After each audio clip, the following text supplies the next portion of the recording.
Guys, and welcome back to my YouTube channel. If you're watching me for the first time, please like, comment and subscribe, and to my regular subscribers, thank you so much for sticking around.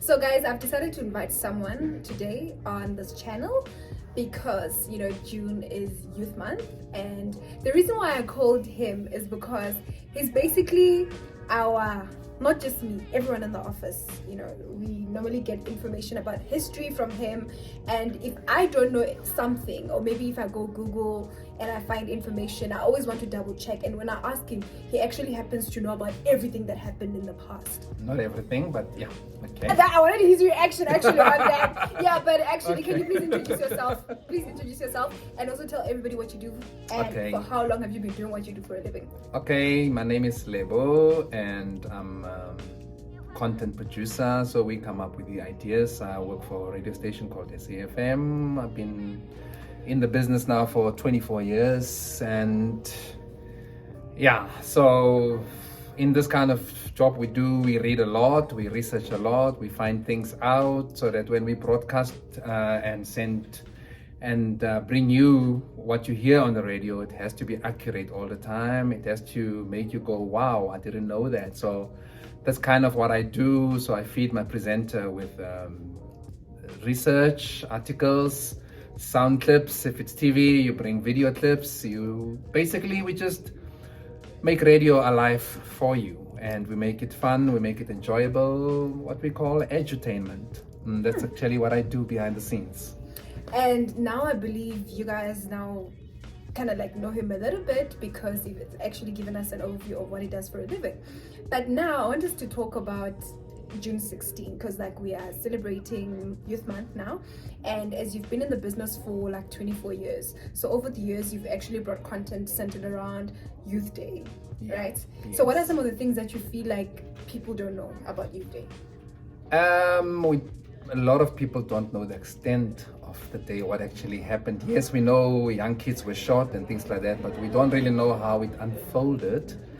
If you speak to many of the survivors who are still around today, they will tell you that they were upset at Afrikaans as a medium of education. Basically what this means is they didn't want, you have Afrikaans today as a subject, but the then government wanted black kids to learn everything in Afrikaans. So that's what upset everybody. That's why we call it Afrikaans as a medium of instruction. That's what the young people of those days didn't want. So what they did, they then spoke among themselves with all the schools from all over the places, and the message was just sent from school to say, guys, even the year before, said, guys, this policy is wrong, we need to do something about it. So all of them stood up, all of them gathered, and then they started having little meetings. The meetings grew, and then there were the leadership who decided, listen, we need to highlight our course of action. So when you speak to some of the survivors, they tell you that when they decided to say, we're going to protest, we're going to come up with placards, we're going to just show government that we are unhappy with this thing, they say mostly that because they were so young, because they were children, they didn't expect to be shot. So when they were shot, they were kind of caught off guard. So on that day, from what we've been reading and what we've been covering over the years, is that it was a very rough day. After people were shot, the police of the day just made sure that they shoot as many as they could. They were just very brutal on the day. So what the police also did, they didn't just stop at the shooting. Late afternoon, because remember those days, there were no cell phones. The parents didn't know that the children were shot. So parents found out 4 or 5 hours later that, hey, there's been a shooting in Soweto. So the news started unfolding. The journalists were there, but the media those days was not as speedy as today, where you can just tweet something now in less than a minute or so. It started unfolding so much, but also what the police did, they also cracked down on the leadership. They started now kicking people's doors, looking for youngsters. Even if you're not there on that day, they would arrest you. They were still beating on top of the fact that they killed young kids. They still kick people's doors, arresting youngsters. So they arrested many people. And also they just collected bodies. So many parents couldn't even bury their children. It was so rough that some of the youngsters ran away. Some of them even left the country. So people were just scattered, running. People were arrested. It was a very, very chaotic day. This is why till today, we don't have a proper figure as to how many young people died, how many were injured. We don't know. We hear say. That's why we don't have a funeral as in on Sharpeville Day. Have you never wondered why we don't have like mass graves for those who died on Tuesday? It was very rough. People were shot. Some reports say bodies were thrown into mine shafts. That's why till today. I remember reading in one of the books that they also found a body of a woman with a baby on her back who was shot. So it was a very, very rough day. Bodies were all over police stations, mortuaries. Parents were running amok in the evening wanting to find, is my child there? They didn't know if the children are dead. They didn't know if the children are in exile. They didn't know. The people just disappeared. People just ran. So it was a very, very rough day. So these are some of the untold stories. But if you speak to those who were there on the day, they'll give you a personal account. Were you there on the day? No. I was just a year old at the time. So I just gather from what we've been reading, what we've been covering over the year. But I remember in '86, I was 11 at the time. That's when I was now taught that there's something called Soweto Day, there's something called Black Power Day. So we were all told not to go to school at the time because South Africa in the 80s was also at a point where political activists were intensifying, both from exile and in the country, to just bring an end to apartheid. So we were taught by our parents and so on to not do anything on June 16, to not go to school, to just sit at home. Oh, and that was in 1980? 86, 85, 86, when I was about 10, 11. So do you feel like as young people today, we understand the significance or the importance of the day? I don't think it's preached enough, but I don't want to blame young people, but also it's not preached enough. It's not taught enough in schools. For instance, with my daughter, she's 12 now.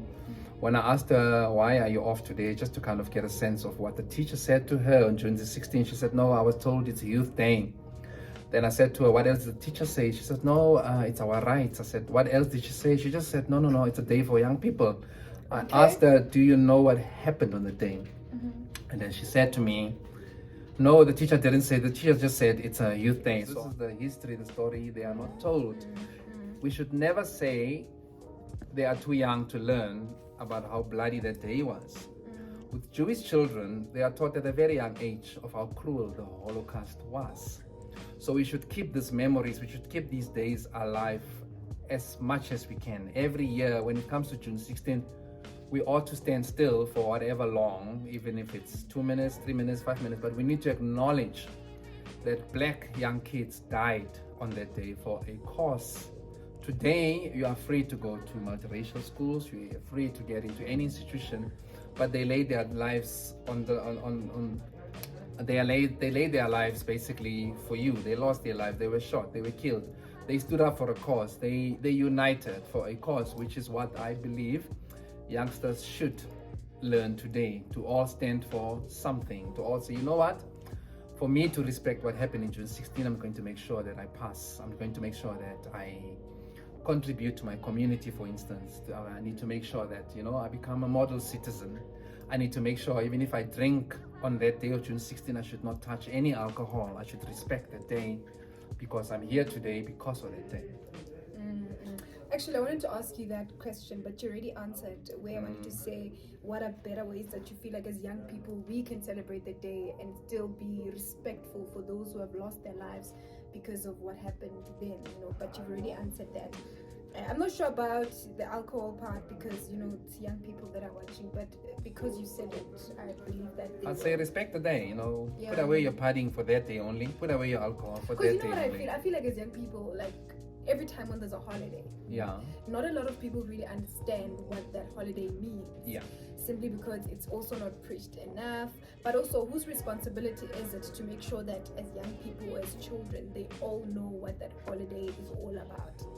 Young people themselves, they need to start reading up. They need to start reading up on Black history. And also another thing I believe we ought to do, we need to change it from Youth Day to Soweto Day, so that if you say to a young child, today is Soweto Day, they need to say, oh, okay, why Soweto Day? What happened? So that you can say, oh, on this day, on June the 16th, but in Soweto. But do you think Youth Day is broad? It loses its meaning. It's like Sharpeville Day. It's like Human Rights Day. It shouldn't be called Human Rights Day. There was nothing human rights about the day. People were killed. Black people were killed. Our parents, our ancestors were killed. So we need to say Sharpeville Day. when you say Soweto Day or Youth Day? It gives it more weight. If I say Youth Day, it's just a general day. You know, you've got the Youth League, you've got the Youth this and Youth Day. So it doesn't say anything. But if we've you got say Soweto Day B and we've got Soweto.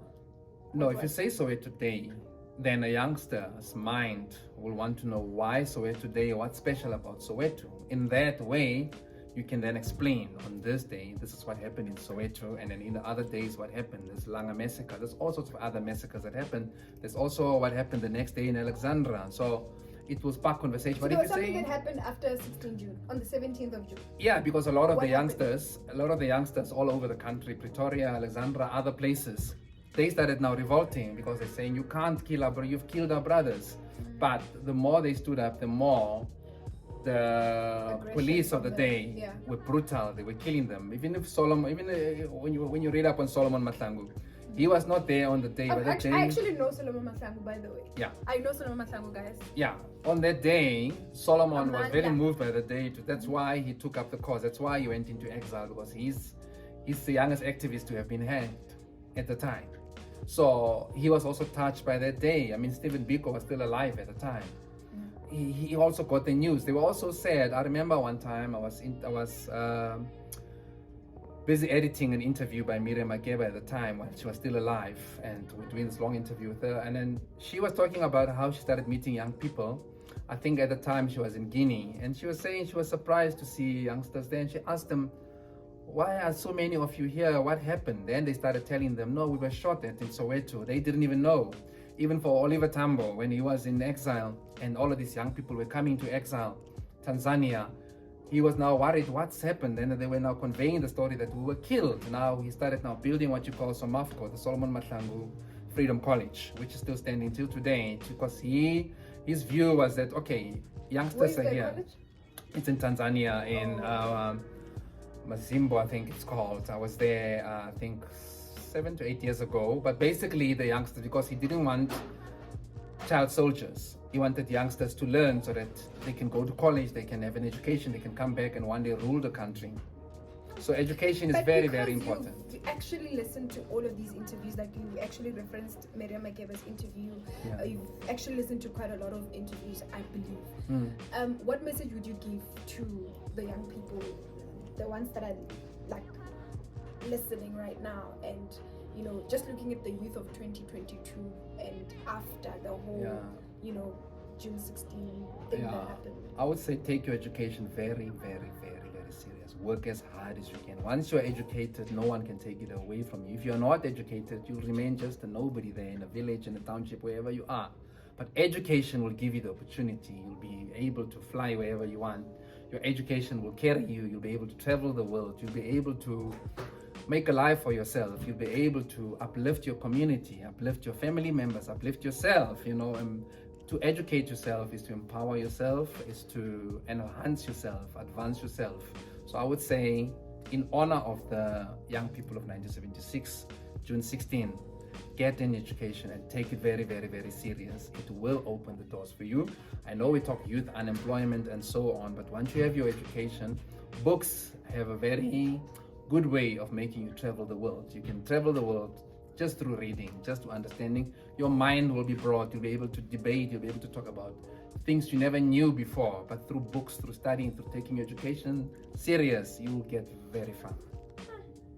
Thank you so much, Lebo, for coming. You're welcome. Anytime. Today is Youth Day, and I believe that everyone that's watching has a better overview of what happened on 16 June 1976. Guys, please don't forget to like, comment, and subscribe. Leave a comment on the section down below. And I love you guys. See you next time. Love you too. How? Do you know them? Do you like them? Do you know them? I get to know you with the years. Bye, guys.